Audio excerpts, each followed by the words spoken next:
Please join me in a spirit of prayer and mindful attention. And let us open our thirsty souls to receive this prayerful invitation from Chris Cervantes. Rest now. Rest in the peace of this moment.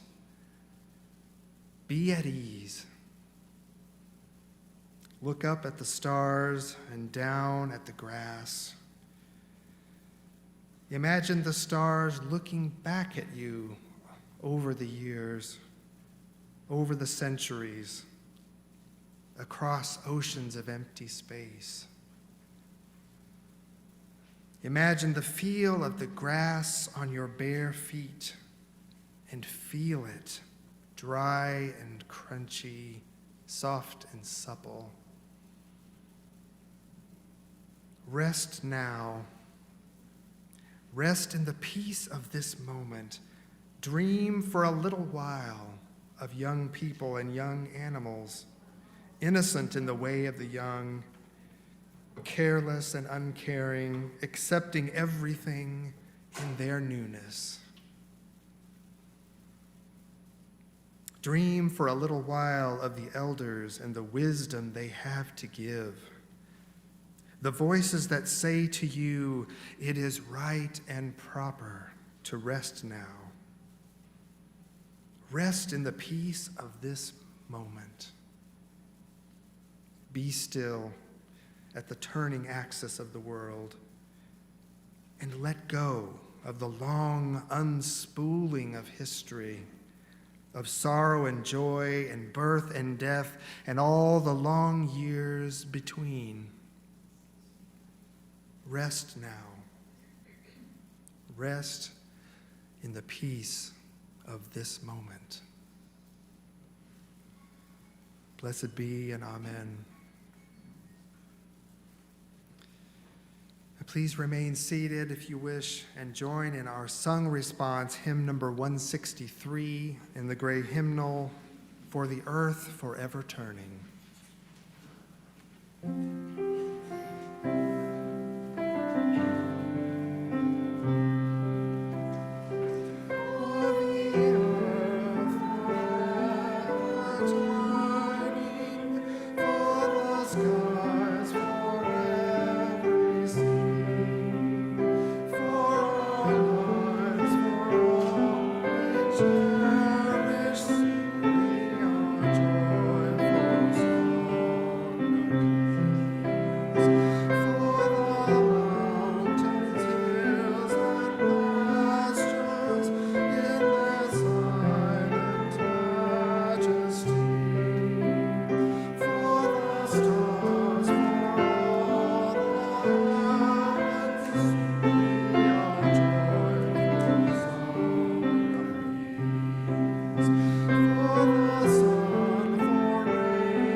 Our first reading this morning is from the Book of Time, Part 1, by Mary Oliver. I rose this morning early as usual and went to my desk. But it's spring, and the thrush is in the woods. Somewhere in the twirled branches, and he is singing. And so now I am standing by the open door, and now I am stepping down onto the grass. I am touching a few leaves. I am noticing the way the yellow butterflies move together in a twinkling cloud over the field. And I am thinking, maybe just looking and listening is the real work. Maybe the world without us is the real poem.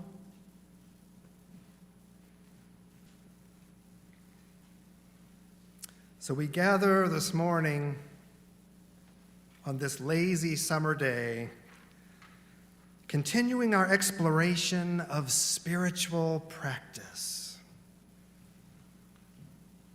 Maybe the world is the real poem, Mary Oliver writes. Last week we celebrated the spiritual gifts of poetry.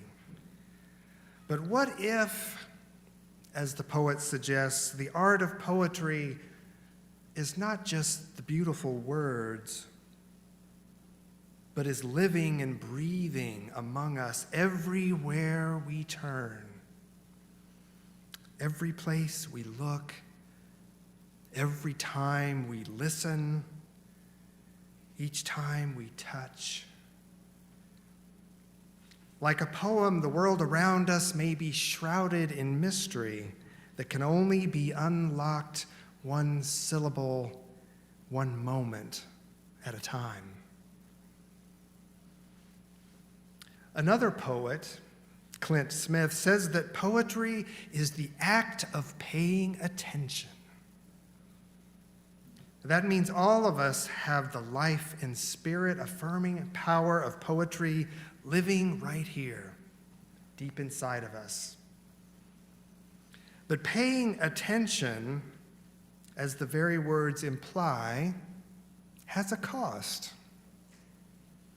To turn our waking and talking and movement through life into poetry, we must spend time. Time in our world is a precious commodity. It's too expensive, we might protest. I have lawns to mow and dishes to wash and back-to-school clothes to shop for. You feel the weight of that to-do list, don't you? I feel it too, that swirl of busyness. And as my hardworking mama used to joke, I'm too poor to pay attention.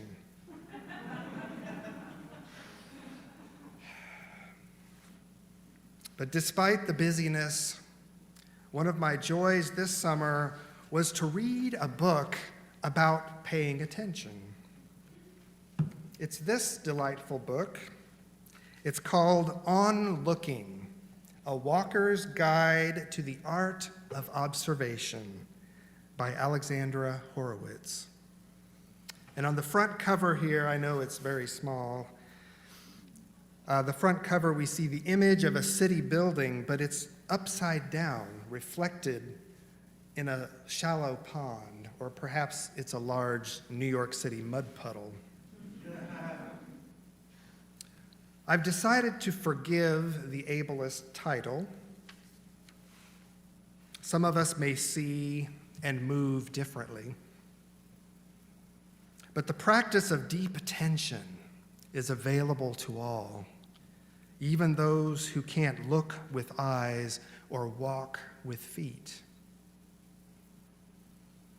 One of the gifts of Horowitz's book is to remind us that most of the rich and delightful details that surround us every moment of our waking go completely unnoticed by almost everybody. Chances are you didn't notice the hairy petunias on your way into the sanctuary this morning. Thank you, Carol Arnold, for noticing them for us in your recent Facebook post. And some of you might not even remember what shirt you put on before coming to church. It's okay to look. But dear ones, it's not your fault. It's not your fault. You're not a bad person. We human types, Horowitz tells us, are hardwired to not pay attention. Evolution, after all, wasn't aimed at turning us into poets. It shaped our brains to help us survive. We are hardwired to pay attention to the things that might harm us or our offspring. Not so much to pay attention to the rich texture of the bark of an ash tree or the delicate hue of the hardy hairy petunia or the worry line on your beloved's forehead. This ignorance is useful, she writes. Indeed, we compliment it and we call it concentration. Alas, we tend to bring this focus to every activity we do. She says most days our dog walks, our trips to work, our walks around the neighborhood are simply forgotten. And with all the stuff of life swirling in our heads, we miss the world making itself available to be observed. And we miss the possibility of being surprised by what is hidden right in plain sight. We miss the world, the real poem. You know, there's a reason why we call it spiritual practice. It doesn't come naturally or easily. We have to work really hard to grow our awareness. Here's how Horowitz does it. As a native and resident of New York City, she lives in a neighborhood that is bursting with riches, ordinary, everyday riches. She started her project by just taking a slow and mindful trip around her own block. She had her journalist notebook in hand, and she set out, and she tried to just notice, trying hard to give extra attention. Now, this was no Mary Oliver meandering, mind you. She saw piles of trash bags with a beagle peeing on them. She saw apartment buildings and water pipes and dog and human pairs and more trash, including an escaped Q-tip. There were elderly pedestrians teetering next to traffic, a collection of shops, a cacophony of sounds, including a nearby garbage truck. And on it goes, riches of presence.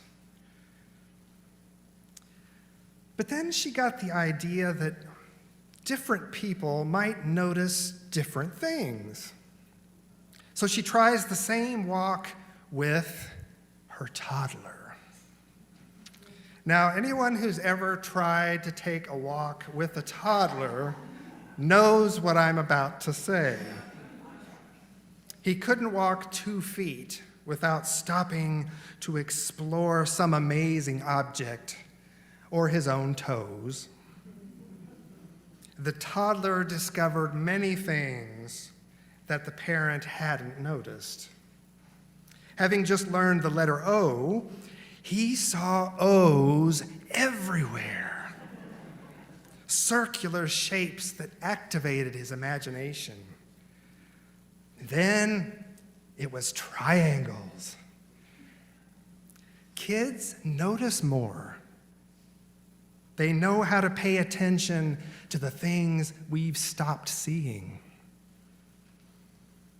And just a few days ago, I saw an extended family taking a walk down Midland Avenue in my own neighborhood. A young dad suddenly noticed his toddler was no longer at his side. He pivoted and soon spotted her several paces behind, where she had crouched down on the ground to talk to a flower. Dad lovingly scooped her up to rejoin the group, unable to hear that conversation. Stop dawdling. Stop noticing. Hurry up. What we take away from our experiences of looking closer, what we gain from hearing attentively, what we learn from touching the tiniest details, is a deep sense of relationality. Relationality is a grounding, an opening to spirit. We'll now have our second reading.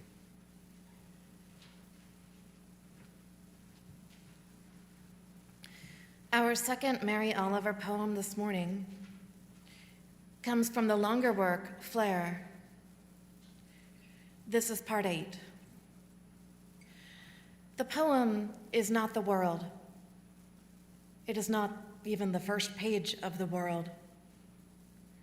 But it wants to flower like a flower. It knows that much. It wants to open itself like the door of a little temple so that you might step inside and be cooled and refreshed and less yourself than part of everything.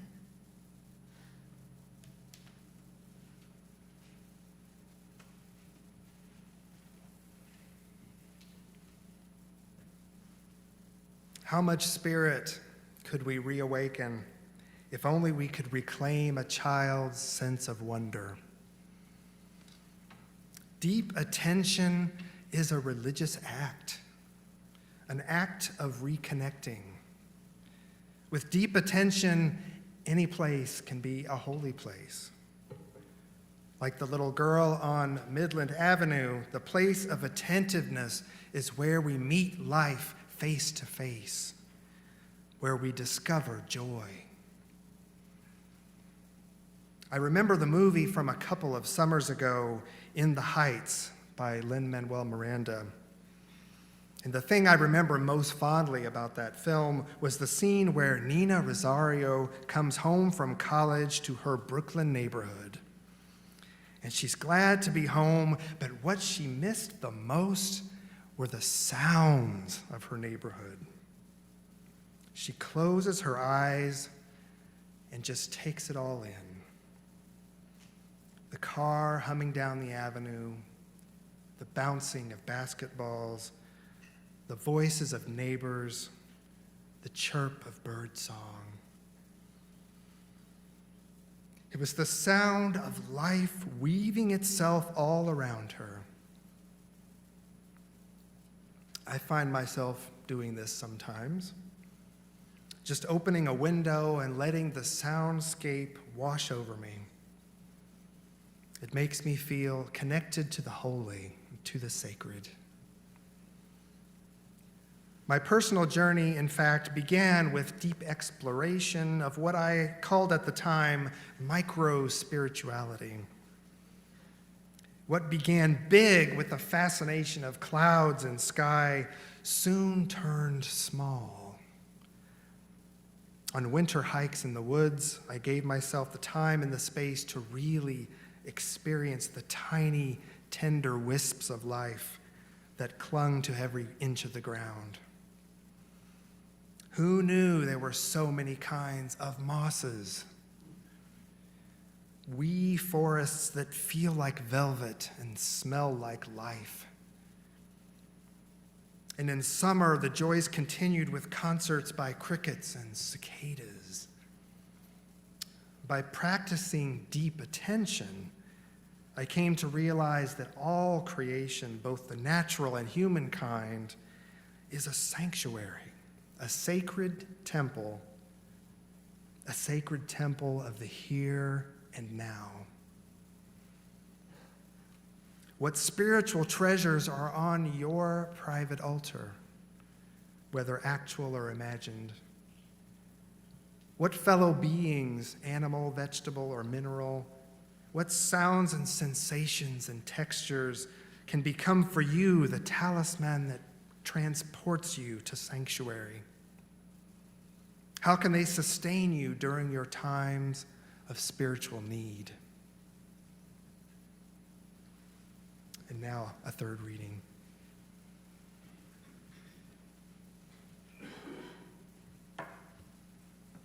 Our final poem is part 12 of the same work, Flare. When loneliness comes stalking, go into the fields. Consider the orderliness of the world. Notice something you have never noticed before. Like the tambourine sound of the snow cricket, whose pale green body is no longer than your thumb. Stare hard at the hummingbird in the summer rain, shaking the water sparks from its wings. Let grief be your sister. She will, whether or no, rise up from the stump of sorrow and be green also, like the diligent leaves.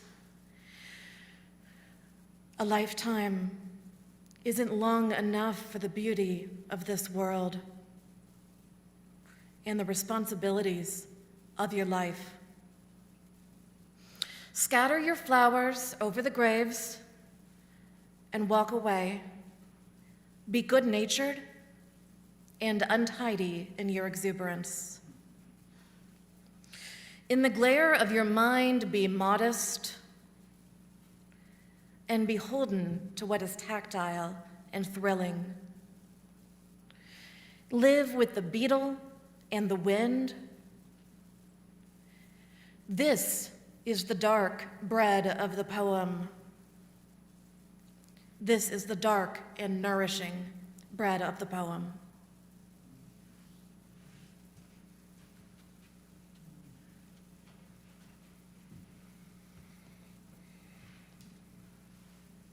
Friends, we are in a sacred space right now. Through the windows in the back of the sanctuary, you can almost see the fire circle created by our church's meditation group. And sitting in that sacred circle, as we did just this morning, we create space for listening and feeling the details of life. Like Nina from In the Heights, we bathe in the noises of our neighborhood. A breeze rustling through the leaves, crow conversations, and humming traffic on Highway 63, which we try to reimagine as soothing ocean waves. It almost works. Through our silent meditation and intimate talks, we teach each other about deep presence. We learn to be present to ourselves, to our own breath, to feel the tensions in our foreheads, to hear the longings that well up, or, if we're lucky, moments of clarity. But we are also learning to be present to each other. Companions on the spiritual journey help us see and hear and discover more. This is, in fact, Alexandra Horowitz's next strategy for deep looking. After the toddler trek, she seeks more walking companions. She explores other ordinary neighborhoods with experts in geology, typography, entomology, and so many more. Through the trained eyes of each expert companion, she discovers treasures that she could never have noticed solo.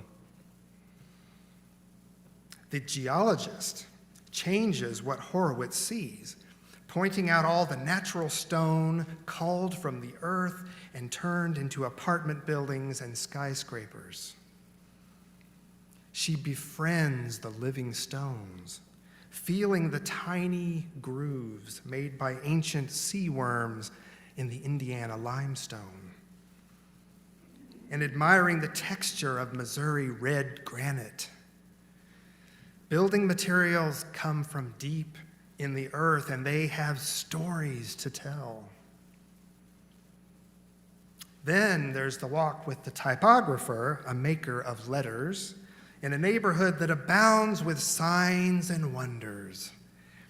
Well, there are lots of signs, at least, and the designer seems to find wonder in each and every one of them. Notice how the S's in this sign don't match, so the sign must have been hand-lettered. Or notice the tall R here and the unusual tail on the Q on a particular retail marquee. That elicited childlike joy. The entomologist expands Horowitz's world yet again with a different kind of signs, those created by insects. I'm sorry to break it to you, but bugs are everywhere, all around us.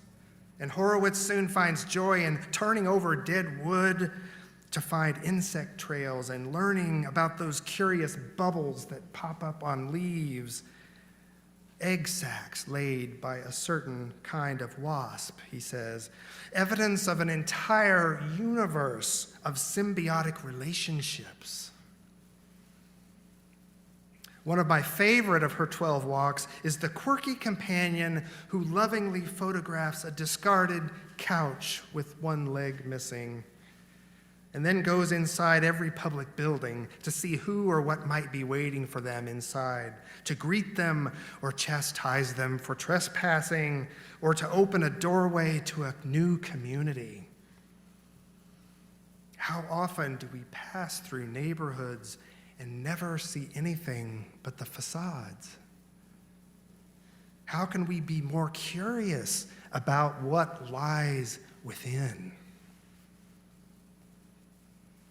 If Horowitz originally feels too poor to pay attention, she is now rich. It starts with her intention to rediscover the joyful attentiveness of dogs and toddlers, but soon becomes about opening herself to journeying with others.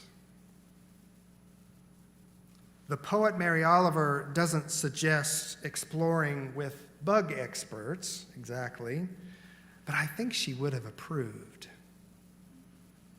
What Oliver suggests during our times of spiritual meandering is to reach out to our soulful companions. Discover the sound of the snow cricket. Delight in the buzz of hummingbird wings. Let grief be your sister, she will, whether or no. Grief is already with us. Why not find out what she has to teach? We carry joy and pain with us too, right there under that stick on the underside of the leaf. It's all there, waiting for us to discover it. Let deep attention be our spiritual practice.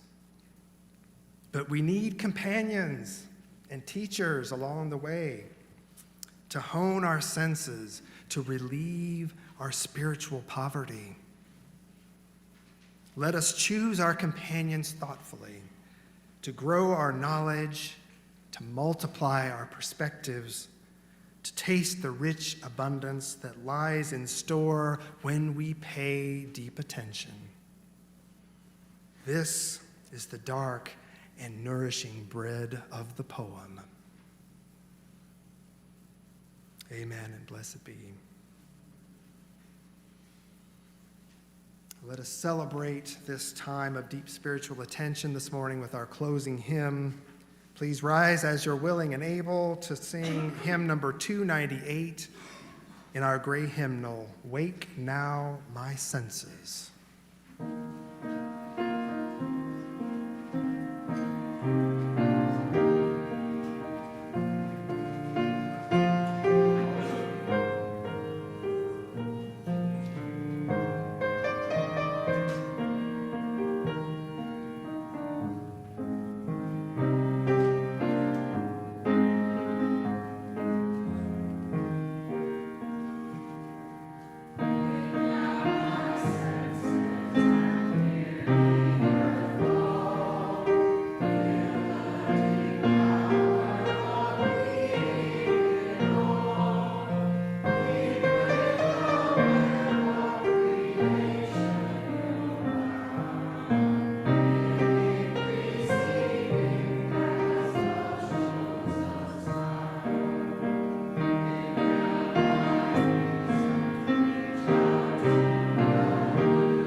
Every week, we are invited into a time of gratitude and generosity to practice the deep spiritual value of stewardship, tending this community and all we hold dear by sharing our gifts with one another.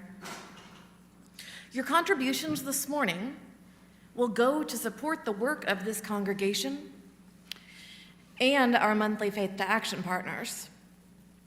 For the month of August, our partner is the Stop Human Trafficking Coalition of Central Missouri. We are happy to welcome to our pulpit this morning Nanette Ward, co-founder of the Stop Human Trafficking Coalition of Central Missouri, who will tell us more about their work.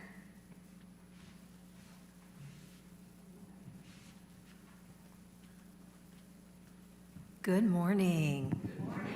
I am of Asian heritage, Chinese ancestry. I have short black hair, wearing glasses, a blue dress, a white sweater. I have white sandals. I'm 5 feet tall, but thanks to the sandals, I'm about 5'2" today. And I just turned 67, but I'm sure if you saw me, you would think I was only 37. And I'm smiling big because I am so happy to be here. Thank you, Gina, and thank you to all of you. So it is an honor and a privilege to be with all of you, and I will share just briefly some things, some thoughts. And a lot of what happens for me is being in the moment, paying attention to what's going on here, where the setting is that I'm to share. So a lot has formed just being in your presence.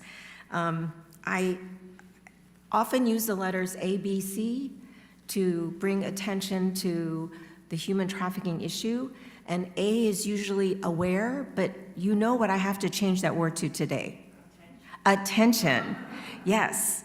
And so the Stop Human Trafficking Coalition, I will say, was formed in 2008. So we are in year 16, and it has been our privilege to be hard at work to serve survivors and victims of trafficking and to provide that education to work towards prevention and identification and recovery.